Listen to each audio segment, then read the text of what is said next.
Good Tuesday afternoon, everybody. It's Jim. It's Amadeus. We're all in the house, and we're talking soccer, at least for a few minutes. And anyway, Amadeus, happy Tuesday. Anything going on that piques your interest today?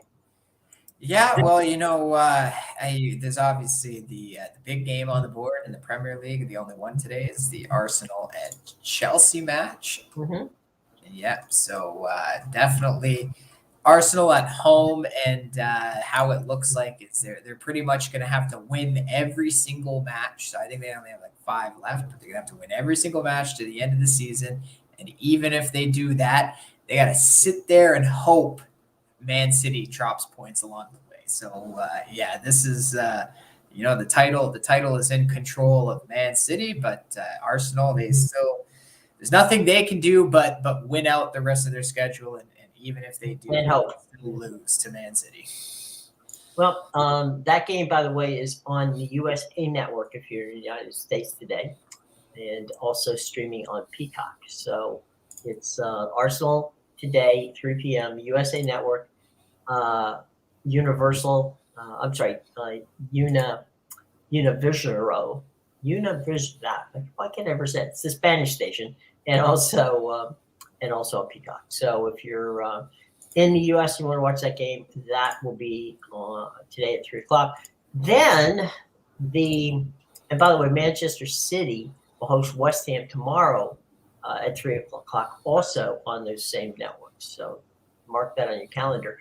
One other thing, and that is Sunday's game between second place Arsenal and third place Newcastle will take place at 11:30 a.m. And also that's going to be same networks, USA and Telemundo. So if you haven't gotten your Arsenal fix, you will be having it by Sunday. So they're going to carry them all the way to find out how it works out, I guess, at this point. So that's what we're looking forward to over the next couple of days on TV and where to find them. So there you go on that. Yep. And then for some of the other leagues, there's this Liga match today. It's really important for the not the title race, but the 2 Champions League spots in France, because PSG is probably going to get the 1. Mm-hmm. But right now, Lens and Marseille are in a battle. Lens is 4 points behind Marseille, but with this match in hand, so if Lens can win today, they'll be 1 point behind Marseille, and it'll be definitely a race for second place in France. So that's an important one for Lens. And then the Spanish league is pretty much over right now. Almeria's beating Elche 1-0, 35 minutes in. Barcelona and Osasuna are tied 0-0, but they already gave Osasuna a red card, so that one's over. And I got a free play on the under 2.5 in the Real Sociedad and Real Madrid match, just because, like I said, there's no urgency with this Real Madrid team. Barcelona's pretty much locked up the title.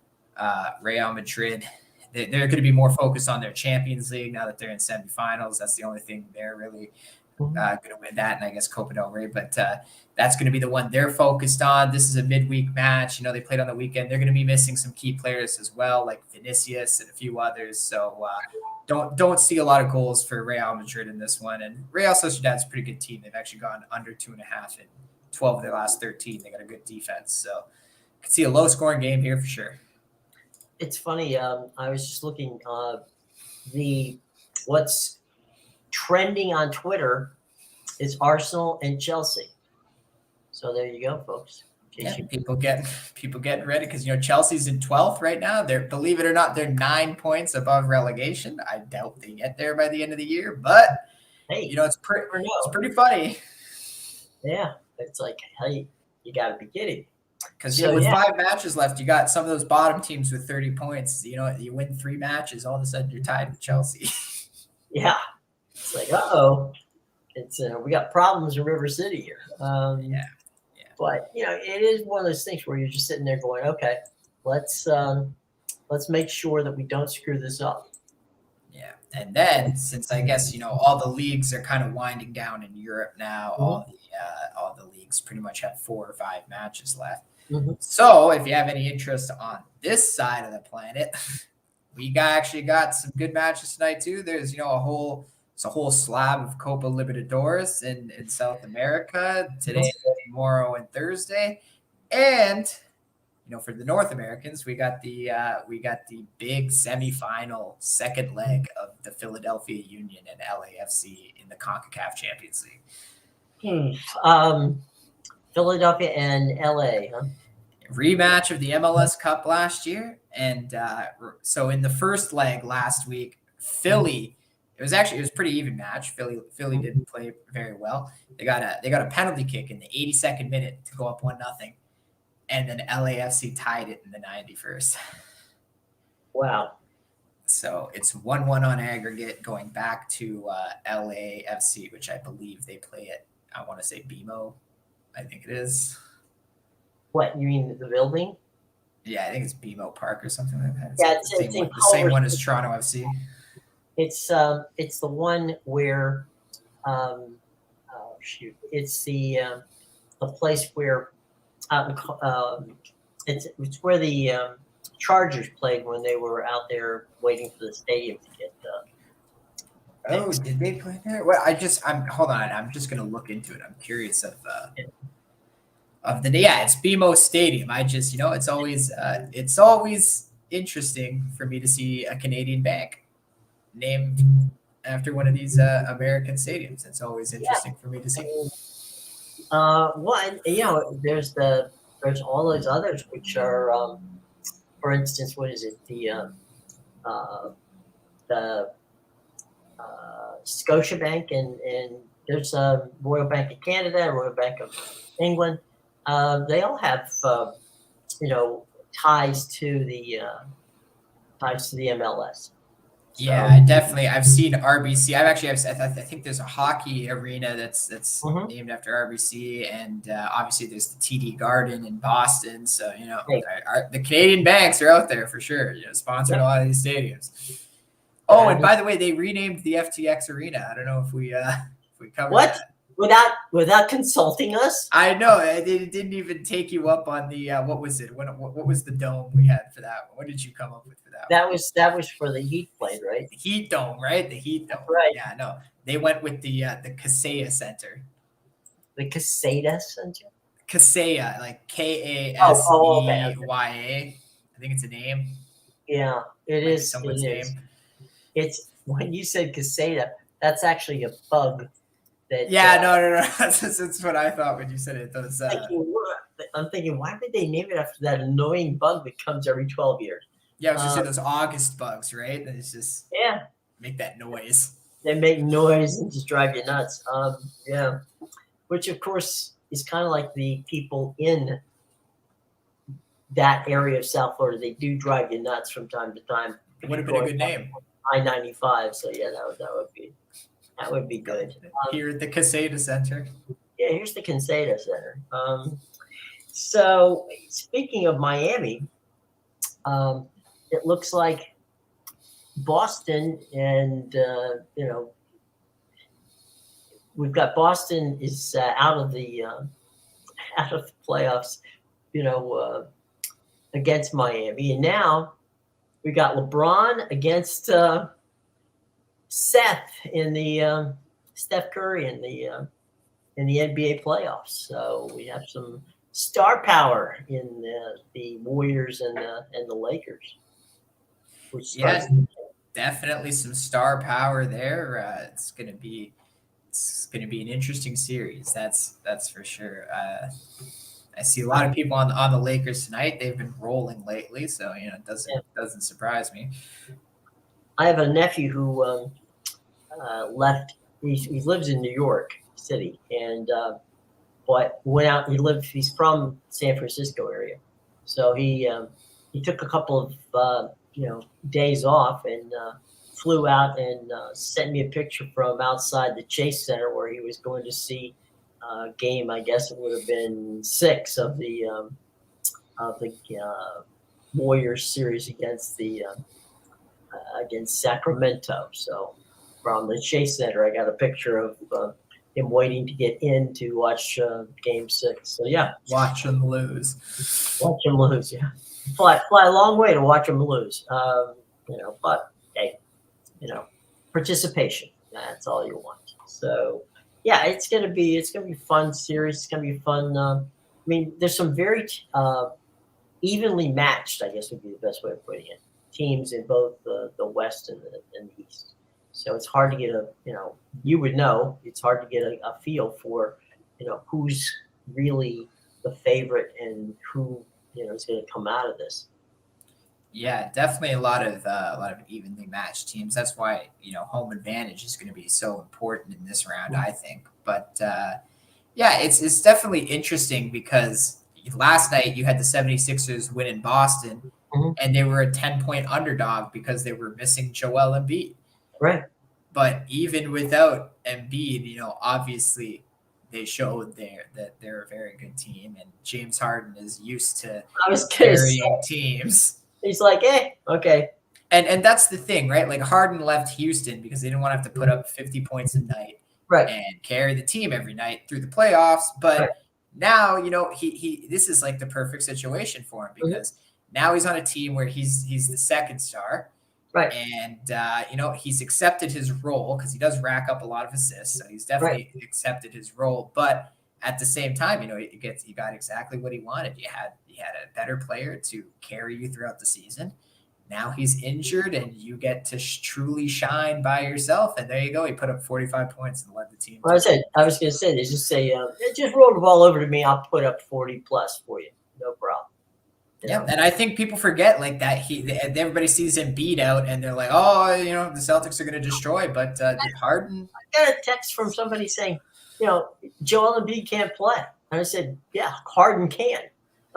So what are you worried about? It's you're right. I mean, he now gets to be what he likes to be, exactly. and scorer. And the thing is that James Harden can score 45 points, and it doesn't look like he's doing it. Yeah, and that's the thing with him, right? Like he doesn't like to do it on a nightly basis. That's why he left Houston. But now you had somebody else carry you throughout the entire regular season, and now in the games that matter, you need to step up. And he's loving it because he still wants to show. Obviously, because a lot of people don't talk nice about him these days. But obviously he's out there to still show. We don't need Embiid. Okay, I'm still here, and we're gonna win the games. Well, the other thing that I find interesting with him is that he's got a better cast of characters in Philadelphia than he's had in Houston. And if he decides, okay, wait a minute, I don't want to take this shot, he's got people he can toss it to who know how to take a shot. So he doesn't have to carry the team. He can, and it's good to have a guy like that. But if he needs, a supporting cast, I think his supporting cast in Philadelphia is a whole lot better than that group that he had in Houston. Yeah, definitely. And you know what? That's another thing. The Celtics, if you really watched their last series, they were great in the first two games. They started to struggle on the back end of that series against the Hawks. And you can say what you want about the 76ers without Embiid, but even without Embiid, they still have more talent than the Hawks do. Oh, sure. Absolutely. So if the Hawks can give the Celtics trouble, the 76ers without Embiid will be fine. Yeah, they're going to be okay. And I like their jerseys now. It just says Phila. It doesn't, I guess there's not enough room to put Philadelphia on there. Just Phila. Yeah, I do like the. I don't know if you've seen it, but the alternate jerseys that they have for the Warriors. It has the circle with the golden, the Golden Gate Bridge in it, which is the one that it normally would have. But above it says the city, which I think is really a cool jersey, secondary jersey. There are some. I don't know if you've seen in Major League Baseball many of them, or any of them for that matter. But there's some pretty wacky secondary uniforms that I can't quite figure out. Yeah, baseball, it's tough for me to follow because they have so many jerseys, right? Like every team's got the white jersey, the colored jersey, the gray jersey. So, and then obviously there's these alternates. So really, like every baseball team has a standard 3 jerseys, which makes sense because if you're playing 3 to 4 game series, you don't want to wear the same jersey in a series. Right. But yeah, definitely when you have so many jerseys already, then you can get a little creative with those alternates. I haven't seen it quite, but I know like the Blue Jays have a red one, for example. So Canada one. I really like I like the White Sox have a really it's an all black uniform. That part's a little disconcerting because everybody looks like they're playing softball. But anyway, it's a black jersey, but in script writing across it, it's South Side, and you're like, that's cool. I think I've seen that one actually. That one's I think cool. I have seen that one. I was flipping around trying to check in on some games last night, and I got to a point where I didn't even recognize the jersey. I'm trying to figure out who am I watching here, and it was Houston. They have a blue jersey. Okay, it's all blue pants, and in orange across there. It says Space City. Now it took me That one I've seen. it took me the better part of 10 minutes to figure out what that said on the jersey because they didn't give me a nice clean shot of it. But yeah, Space City. That I've definitely seen. I know they love to play that angle because obviously, Yeah. ground control to Houston. You're the Astros. You get to play up that angle as much as you can. Well, the funny thing is is they've got those. Remember the old '80s jerseys where there was Astros and there was multicolors across the chest of the jersey. There's like Those ones, I actually don't know if I've seen those. Okay. That one was the Nolan Ryan era jersey for the Astros. They took that and they made those into the socks. So when they take the long shot and you see those socks, you're like, whoa, man, my eyes have to refocus.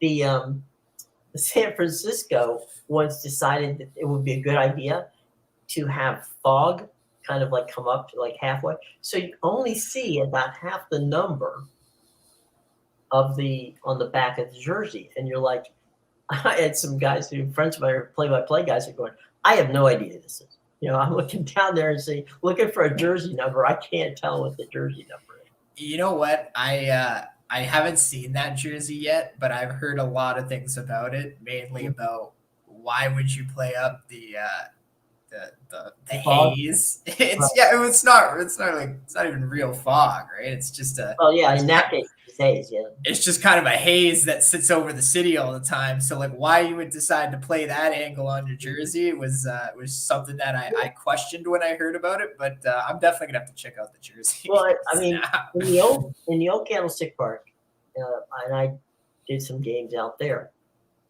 It was literally water was it was on a peninsula, and so you would get fog rolling in pretty early, and so there were games where there were guys that lost the ball in the fog, so it could happen. So yeah, I get the fog part, but do you have to put it on the jerseys where we can't see what you're doing? Yeah. No, that's what I mean, right? Like, why would you? It's just it's a weird thing to like advertise. Like, we're the city of fog, and we want you to know it. Like, it's not something that would be like if the Marlins decided to do like a Florida Man jersey or something like that. Like, is that the angle you want to play up? Really? There's the San Diego Padres have pink and green. Actually, I think I've seen those ones. So you've got this white jersey. It's got pink lettering on it. It's like a forest green, right? No, it's a very light green. It's kind of like the green that we have in our graphic. So you've got your green graphic. I mean, your green color on the side, and you're just like, it's not the Padres. The Padres have never had any of this. I mean, this isn't even their color scheme. The Dodgers have those blue. It's all blue, and then the Dodgers are written down like on the side. Oh, so like the Hurricanes have their canes or whatever. Exactly. So you're like, which they stole from the Rangers that used to have. Yeah, the Rangers down across. Well, speaking of the Rangers, they took a hit last night, and it was 4-0 to across. We were joking that they could drive across the bridge. Well, they drove across the bridge back. there was, I don't know if you saw it, but on social media, there's a great post. Liam Neeson had done something for the Rangers, basically from that Forgiven movie, where he is basically telling people that he has amazing skills, that he can kill people, all that sort of thing. Well, he took a riff off of that, and he goes like halfway through, and I'm the New York Rangers. Well, of course, 5 seconds later, after that was done, they the Devils went and got one of their fans who was this guy who used to be on Seinfeld, who constantly used to paint his face and be the Devils fan. So they brought him back, and when the phone call was being made, they spliced him into it and said, "Excuse me, who is this? Oh, the Rangers?" He goes, "You'll be looking for the golf course. That's where you want to be calling, not here." So, they're throwing shade back and forth at each other. But hey, it is what it is. Like some of these teams, when the Rangers had a bad period, they really had like a bad first period, kind of got them off to a bad start to the game. And, that's one where I would have definitely used the golf angle myself as a coach. I would have walked in there and I would have been like, "So what golf course do you guys want to play next week?" Because that's what you're playing like right now. And maybe that would have sent a message. Obviously, I don't know what was said in the locker room, but they didn't look any better throughout the entire night. They were sloppy all over the ice. It was very bad. It was like it's the old line from Airport. You picked a bad day to have a bad day. And they finally broke Akira Schmid open for 5 goals in the last game. And, you have a chance to really pounce down on his confidence. Like, I'm speaking as a former hockey goalie, but that was the perfect spot for you. You just finally broke this guy you couldn't solve for 3 games. Now the floodgates are open, and you let him shut you out the next game with a bounce back performance like that. So, yeah, definitely the Rangers deserve to go home the way they played last night. Absolutely. And, the Devils were kind enough to put them out of their misery. So there you go. I don't know if they'll get back past the Hurricanes, though. Yeah. Well, you take them one at a time. It is what it is. This is they're calling this in baseball the rivalry week. Now, I'm not totally sure how that plays, over the weekend. I don't necessarily think that some of these games are rivals, but there's going to be some interesting games coming up in the weekend. There will be definitely some rivalry. By the way, over the weekend, it's going to be on Thursday. I'm sorry, where we are here.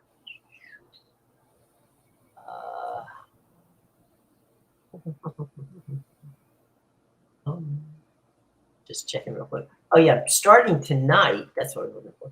Starting tonight, the 2 best teams in baseball, the Pittsburgh Pirates and the Tampa Bay Rays, starting a 3-game series at the Trop. Did you think you'd be saying that statement at the beginning of the season? The 2 best teams in baseball, the Pirates and the Rays. You might have been able to sell me that the Rays might be a game up on somebody, but you wouldn't have been able to sell me on the Buckeyes. That would not have registered. Now, there's a nice little mini rivalry that'll be played this weekend, and that's the Rays and the Yankees. I was going to say, if there's no Yankees Red Sox, then it's not really rivalry weekend, is it? Well, but really, and this is to me, and I'm an old school baseball fan. The real rivalry,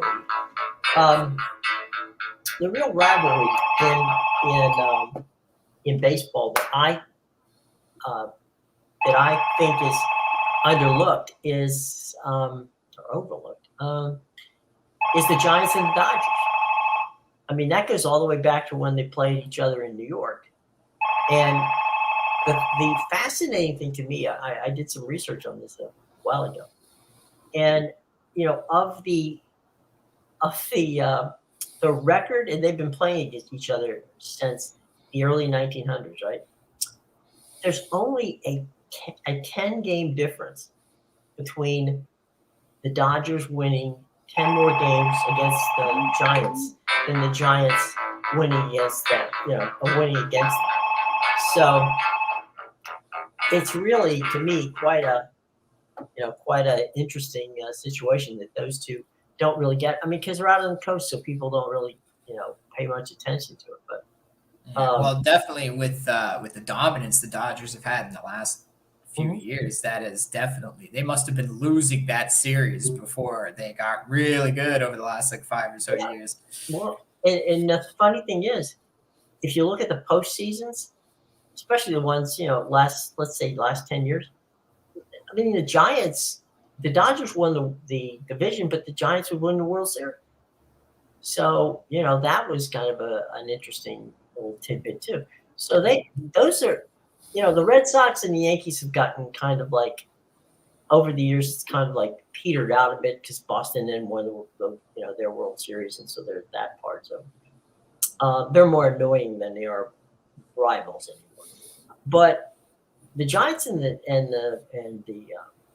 Dodgers, they don't like each other, and the Dodger fans and the Giant fans definitely don't like each other, and so it's really been quite the battle out there. The Cardinals and the Cubs are another good rivalry that they dislike each other and don't get along. Well, going back to the Giants and the Dodgers one, it's always nice to have a good rivalry that's like where the cities are pretty close like that Yeah. in the same A state. regional thing, yeah. Yeah, you could drive from one city to another, right? Like, That's that's what you want, and that was what the Cubs and the Cardinals. I mean, they're not that far from each other. St. Louis and Chicago aren't that great a distance, and but again, the Cardinals basically had been a long time since the Cubs had won a World Series. Cardinals had won a whole bunch, so that one was one of those like Yankees and Red Sox. It was a one-sided series, but the Giants and the Dodgers was really never a one-sided. So that was kind of fun. But I don't know. Do you have a rivalry that you like in any sport? a rivalry that I like. I mean, what I'm saying is it's a rivalry that you will. I'm not going to say appointment television. In other words, you're gonna throw off everybody else. But if you know those two teams are playing, you want to see it. Well, probably to me the best rivalry in North American sports would be the Leafs and the Canadians. Uh huh. Yeah, so there's two original six teams going. Mhm. So that's another one that goes back like 100 years. Two Right. oldest franchises, the two that have won the most Stanley Cups in history, and it doesn't matter. Like as you saw this year, like the Leafs could be at the top of the standings and Montreal at the bottom, or vice versa. They always get up to play each other. Another one actually I find interesting to watch is the Leafs in Ottawa because the Leafs don't really view Ottawa as a Thing. rival, but Ottawa views them as a rival because obviously they're in the same province, and Sure. the Sens always win. You can make some money on the Sens playing the Leafs because the Leafs simply don't get up for them. So that is a rivalry I do like because I always know to take the Senators. You know what to do with it, yeah. Yeah. Well, there's those kind of rivalries like in college football, right? You'll have Ohio State and Michigan are rivals, okay, in the Big Ten. Michigan State is not a rival to Michigan. I mean, they treat them like their little brother. It's like, well, okay, fine, you got to play them. But that's the kind. It's the same thing with Georgia and Florida, the world's largest cocktail party. Florida thinks Georgia's their rival. FSU, Florida State, thinks Florida's their rival, and it's like, nah, not really. I will say the rivalry, and it got going. It didn't start until the late '80s, early '90s. Was FSU and Miami, because Miami with the U and FSU with Bobby Bowden and that team up there. Those were usually whoever won that was usually in the top 4 or 5 in college football. Because they just recruited the hell out of each other and kept kids in the state. Had some outstanding games. The old wide right, wide left. It seemed like every time Florida State would come down to a field goal and the guy would miss it either left or right. So those are kind of some interesting rivalries from that standpoint. But You know, Another one I like is my Sharks and the Golden Knights, but that's Oh, not okay. even a rivalry anymore. it's a new one. Just the Sharks are garbage. Well, it was a new rivalry Mhm. back in 2018 when Vegas came into the league and they were so good, and we had to beat them out of the playoffs just to go lose to Sidney Crosby in the Stanley Cup final. But ever since the Sharks signed William Karlsson, it's been the entire downfall of their whole, or not William Karlsson, what's Eric Karlsson? I can't even remember the players on my own team now. We gave away Timo Meyer to the Devils earlier this year. Jonas Donskoy was on that team. Joe Pavelski. That's why I got a soft spot for the Stars and the Hurricanes, because the Hurricanes have my guy Brent Burns, who was my favorite player on that team, and the Stars have Peter DeBoer, who I loved when he was coaching the Sharks, and obviously Joe Pavelski. So I think they have Donskoy too. I'm not 100% sure where a lot of these players went, but I've been a Sharks fan basically since the starting line was Joe Thornton, Patrick Marleau, and Danny Heatley. So those were the days. But definitely the signing of Karlsson, that was the downfall, because that was their last year. They were good. They had to win the cup that year. They missed their window. And then after that, they didn't have enough money to sign everybody else, and they ended up hemorrhaging all the players. Joe Pavelski was the first domino to go, and now I don't even recognize the team if I look at it. So, it's funny from that standpoint. We were talking the other day about Oakland, right, and the A's. About a decade ago, it was maybe a little longer, maybe 15 years ago, the A's had a deal to move to San Jose, where basically there would have been a baseball park right across the street from what now is where the Shark Tank is, and for some reason, don't ask me why, the Giants said that was their territory, and baseball backed them. Now, remembering that the Giants was going to move into a brand new stadium, they had nothing to lose there, but they didn't want, there's a lot of money in San Jose. It's right there in the middle of, the tech corridor. But had they moved, you would wonder how successful would the A's have been had they been allowed to move down there, where, the population and the money, would have assured them, if nothing else, of a pretty solid attendance situation. It's interesting because, San Jose, they don't have a lot. They have the Sharks and they have the Earthquakes in the MLS. And other than that, you got to be an LA fan in a lot of these other sports. That is LA, San Francisco, or San Diego, something like that, right? So, they're 2 hours south of, well, not quite 2 hours, but they're south of San Francisco. They're 2 hours if you're driving, yes. Not in distance, but yes, in time. So a 2 hour drive, that I think that's a respectable distance away. I don't see the problem there, but I guess the Giants are the Giants, and the older. Yeah, the older franchise, I believe. But if you're gonna make successful franchises in, the Yankees and the Mets stadiums are not that far. The White Sox and the Cubs stadiums aren't that far. Anaheim and the Dodgers. The irony is that Washington and Baltimore, Washington's National Park is actually 3 miles closer to Oriole Park at Camden Yard than Anaheim is to Los Angeles. So, it is what it is. But yeah, when you've got two teams sharing, a city or a region, you would think that baseball would want them both to be successful. And the only way that was going to happen was if they got the team out of Oakland. And, it just never happened. So we'll see if they go to Vegas or how that works out. But looks like they're going to go to Vegas. And now I'm hearing talks about expanding the MLB to Nashville or Portland. Yeah. Okay. Possibly Nashville and Portland. Well, they would have to do that because they would have to have two teams. One, Yeah, you got to have an even number. Don't do it like the NHL where it's like, okay, we're bringing Vegas this year and Seattle to 5 years later. 5 years later, let's you got to bring them in. You got to bring them in so you can have an even situation. And baseball's wanted to be at 32 teams for a very long time. Well, what's 32? NFL's 32.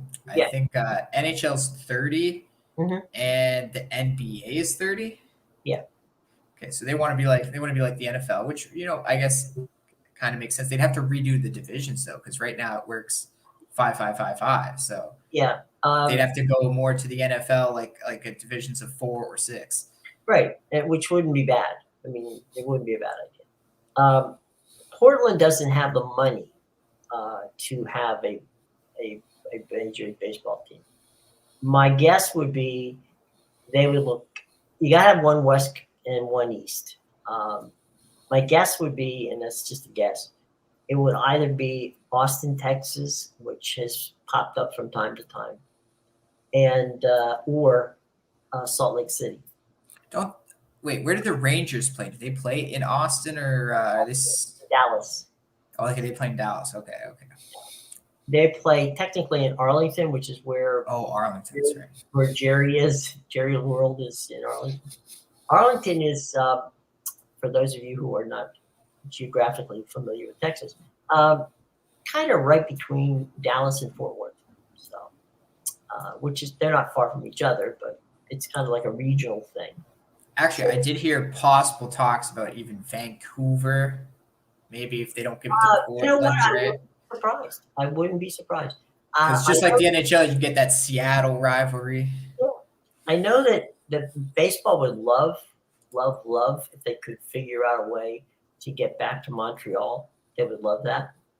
But I don't, unless Montreal is willing to put up the money, there just isn't an owner that's willing to go into the pocket and pull it out and go for They it. are the worst city, because they'll never put up the money for it, but also the fans will moan and complain about losing their team or wanting a team, and as soon as they get one, they won't support it. That's what the problem is with Montreal. They will not support the team. I had a friend there who I used to do radio 5 days a week on their Team 990 or Team 690, I forget what it was, in Montreal, the morning show. And and I was told that unless you're wearing a Montreal Canadiens jersey, okay, forget it. Doesn't matter what the sport was, they'll fill the building if it's the Canadiens. But anything else, don't ask me. And it's a perfect example of the Canadiens, because that was why the Quebec Nordiques failed. Mhm. Everybody moans and complains around here about, if they're going to give an NHL team, why Seattle and Vegas? Give it back to Quebec. They don't deserve one, because as soon as you put a team back in Quebec, if you bring the Nordiques back, they will just say, no, I'm a Canadiens fan. I'm not going to support that team, and they'll fail again. That's why, honestly, stay away from that province. If you're going to expand, you're better off doing it out west. Mm-hmm. You really are. Because like Toronto obviously is a big hub, but we have a basketball team, we have a baseball team, and we're the only teams that have that. Now, obviously we have hockey all across, but for those other major sports, we're the only Canadian city that has one. So I say give Vancouver a baseball team, give Vancouver a basketball team back, because these fans are desperate. They're driving to Seattle to watch games. They will support the team in Vancouver. Absolutely. Well, they would have supported, I think, the Grizzly if they had given him time. Yep. And for some reason, the owner there just didn't give him time. And of course, he lived in Memphis, so he decided, that's where they wanted. Same reason that Seattle lost a basketball team. There was no reason for Seattle to move. It was just a matter of they weren't getting a new building, and so the owners who were from Oklahoma City said, "Well, then we're going to Oklahoma City." Yeah. To be fair to Memphis, I think Tennessee is a great state to go to, because they're the kind of state that they support their teams. Doesn't matter what. They get a team and they support the hell out of it. So if I were the MLB, I wouldn't expand at all. But if you're going to force an expansion, and Vancouver are the two best ones, I assuming would- Oakland's I going to would move to doubt- Vegas. Yeah, I wouldn't doubt that. I think that Nashville's a great city, a lot of stuff to do. I mean, and reasonably, reasonably inexpensive. I mean, it's not expensive. It's we usually joke that it was kind of like it's Atlanta back in the '80s because it's nice to go there. And now, if you try to get into Atlanta, forget it. It's not that Atlanta's bad; it's just you can't get there from here because of the traffic. But Nashville's a great area, and I have no doubt that they would support baseball. They've done a very good job with their minor league baseball team there. They really, and this is what blows me away. They love two sports which I would never in my wildest dreams would have thought, that part of Tennessee would have warmed up to. One is hockey. I mean, they have got rabid hockey fans. They love their Predators. They love the Predators, and they love that soccer team. That's why I'm saying they will support the baseball team. They love their sports teams for some reason. Like St. Louis. They showed up in big schedule, in big droves, and I love the this year they opened the new stadium, the soccer stadium, and they all were wearing the black jerseys, and the black jerseys had Elvis Presley's name in the back of the collar or the jersey, and you could buy the jerseys, and it was and they actually had some of Elvis's bandmates at halftime that they brought on to to give the king his due. But no, Nashville is a very cool town, and it's for baseball. I have no reason to believe that they wouldn't support them because they've done everything they've done there. They've supported. They've supported the football team. They've supported the hockey team, and now they're supporting a soccer team. And again, like I said, I could have understood the football side of it because Tennessee's football crazy, but I love the fact that they enjoy and go out and just absolutely, they are manic for everybody in Nashville has a Predators jersey. Yeah. And now everybody in Nashville has a soccer jersey. And it's like, this is crazy, but it is what it is. Same thing in Carolina. If you go there to Charlotte, forget it. I mean, it's a very transient area in Charlotte, but what they call the Research Triangle, where North Carolina and Duke are, they're always they love Carolina Hurricanes. They are there. It's funny because the only thing that you can get Duke and North Carolina fans to agree on is going to the hockey. The Hurricanes. Go watch the Hurricanes. Yeah, the Hurricanes. But when it comes to North Carolina and Duke, no, they won't go to that, but they'll go that in their own way, but not to the. That's regional rivalries are fun. Yeah, those were the two examples I was thinking of when I said Nashville would be a good baseball city because they support.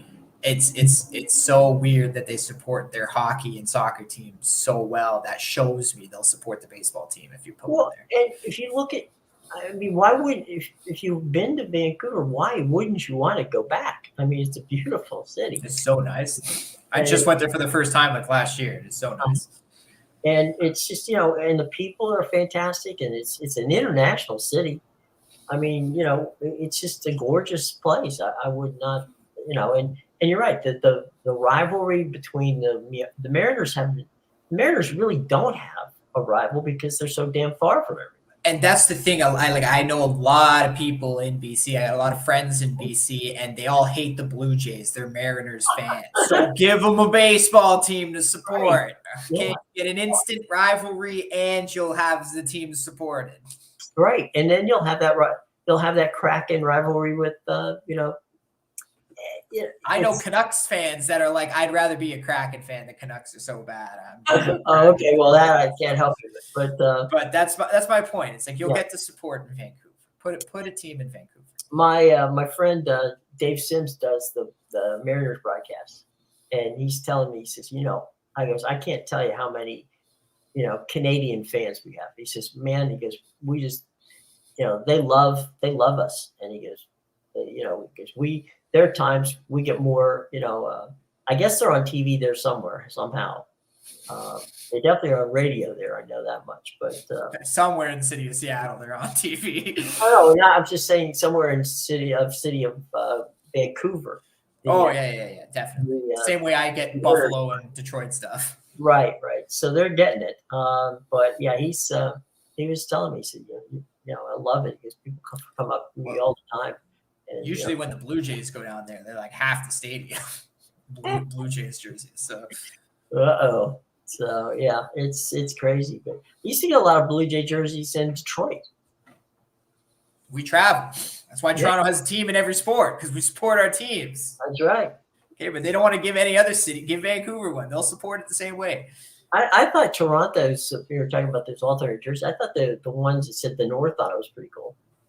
Actually, I haven't seen those ones yet, but very I'm sure I good. will at some point. So anyway, all right. Well, we've gone through fashion today. We've gone through relocation of sports. We've run All the the game. keys. What's that? All the keys: fashion, relocation. Right, exactly. We'll get into food in another. Where do you stand on poutine? I mean, it's a dish. Basically, poutine is everything here. You can make anything a poutine. I'm sorry? You can make anything a poutine up here. You can put like sawdust and wood for bricks, and it's a poutine. Poutine. As long as it has the right cheese curds in it, yes. So, okay. Well, we'll stay off poutine then for a while. But just like how Americans have like fried everything, fried ice cream, fried whatever, we have poutine everything. Like name a food and it's been poutine. I think I draw the line. There was a they call them carnival eats. I saw once where somebody had deep fried Oreos. I think I draw the line at deep fried Oreos. I think. Yeah, I saw the deep fried ice cream once, and I was like, they brought it up here, and I was like, I can't. It was weird, but it was. Yeah, you got hot and cold. Yeah, you just. I don't even know how they. Well, they take it and they wrap it in panko, but it's breadcrumbs. So in this case, they did it in basically in graham cracker crumb, and they deep fried it for like 30 seconds till it got crunchy. And it was interesting, but I wouldn't necessarily. I don't like ice cream, but I wouldn't necessarily want it every day. I wouldn't recommend it. Yeah, I wouldn't go that far. So anyway, any passing thoughts before kickoff here in a couple of minutes? Go enjoy the games. There you go. Go enjoy the games. Have fun. We will be back tomorrow. Maybe with Sean. We never know. We never know before they'll be here, but we'll do our best. So for Amadeus, I'm Jim. Have a nice day, guys.